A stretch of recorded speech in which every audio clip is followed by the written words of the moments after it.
So former Vice President Joe Biden is getting closer to announcing his run for president. But he realizes that he's got a little bit of an issue with young people. Turns out, he's not very popular with the kids. However, he has a little bit of a plan to try to remedy that. He's going to ask executives. Wait, what? According to CNBC, Joe Biden has been receiving regular briefings from executives at digital and social media companies in order to learn strategies for appealing to young voters if he were to decide to run for president again. No, really? Wait. Okay. Now, let me give you some of the places that he's gotten advice from. Apparently, an executive at Twitter gave him advice, and also an executive at NowThis.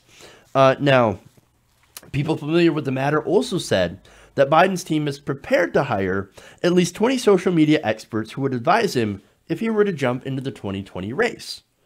Now, some of the people that he's talked to are Ethan Stephanopoulos, right?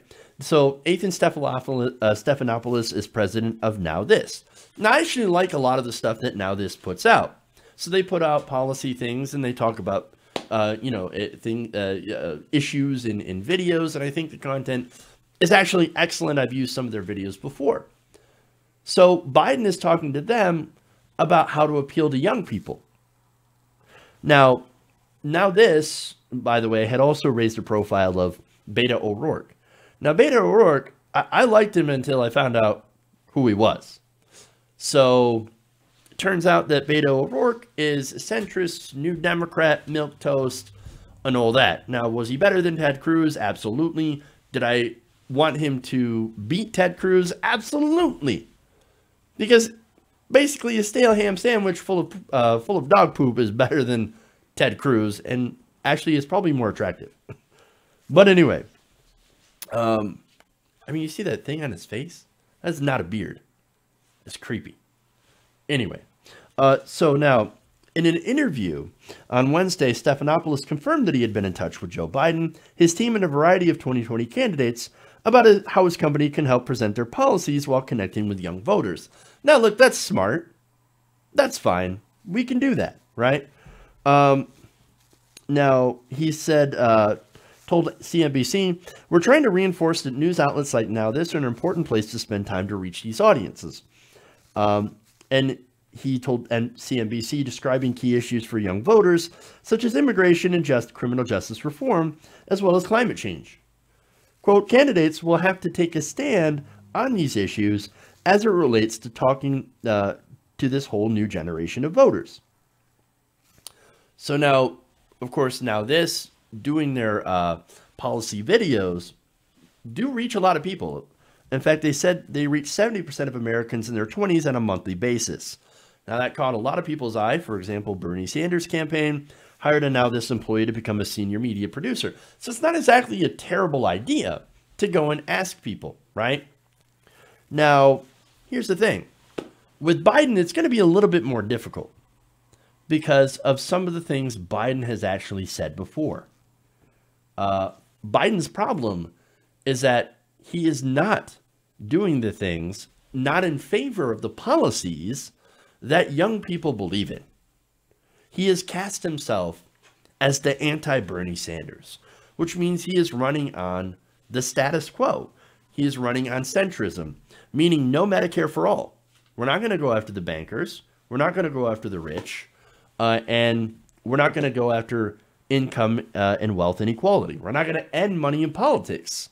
Now, for example, I want to give you a quote here from Joe Biden earlier this year. He said, "I love Bernie, but I'm not Bernie Sanders. I don't think 500 billionaires are the reason we're in trouble. The folks at the top aren't bad guys, but this gap is yawning and it's having the effect of pulling us apart. You see the politics of it." But no, it's not just playing politics. When you look at income and wealth distribution, you know, and then you also look at the money, the influence of money in politics, you can see a correlation here. These wealthy people these billionaires pay the politicians then will lower taxes for those very same rich people. We saw it in the GOP bill. So, look, he refuses to criticize the rich, like Bernie Sanders, but he apparently has no problem going after millennial voters. Now, I want to give you a quote here, what he said about millennials. He said, quote, "The younger generation now tells me how tough things are. Give me a break. I have no empathy for it. Give me a break." Oh, you guys think you're going through such tough times. Nah, give me a break. No. Millennials, stop complaining. Everything is fantastic for you. Well, let me show you how fantastic it is. A January 2017 analysis of Federal Reserve data found that millennials, who are better educated than baby boomers, have a median household income of just around $40,000, $40,581. Now that means they earn less than 20%, 20% less than boomers did when they were my age, right? In the millennial generation. So not only that, but you have student debt that has topped over $1 trillion. So, look, you want to talk about how tough things are. Joe Biden has no idea. And he's thinking, well, how do I appeal to the young people? How do I appeal to the kids? Oh, I know. I'm going to trash millennials. And then I'm going to go against the policies like Medicare for all. I'm not going to be in favor of any of those things. Well, then why would young people vote for you? Again, Bernie Sanders and progressives crushed with young people. In fact, young people make up a large majority, especially young people of color, make up a huge majority of Sanders supporters.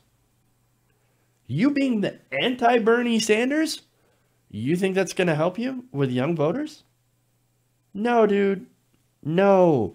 Joe, if you want to appeal to young people, why don't you actually stop, for one, going after us and trashing us, and two, most importantly, supporting good policy that actually helps us, that actually fixes our issues. Like, for example, back in 2015, you were in favor of free college. Where are you now on that? Are you still in favor of free college? Then what are you going to do with people with massive amounts of student loans? We're waiting to hear you. If you decide to jump in, then you're going to have to start actually being in favor of progressive policy. But I think that a lot of people are not going to believe you, even if you do. Because what we've seen from you is you play the Washington game, you're a centrist, and so we're not interested in that at all. Hey guys, hopefully you enjoyed that free video. Now I'm going to have to ask you a favor. Between the demonetization and the YouTube algorithm messing around with view counts, etc., we're having a hard time adjusting to the new YouTube reality, which is where you guys come in. See, we have a Patreon, patreon.com/TYTNation, set up to help us rely on you guys, the viewers, instead of big corporate ads. Look, you know the show. You know how I'm not in favor of big corporations anyway. So help us transition away from relying on the ad model to pay the bills and sign up to be a patron, patreon.com/TYTNation. That goes a long way to help us keep the lights on. And you guys will know that you're supporting independent progressive media.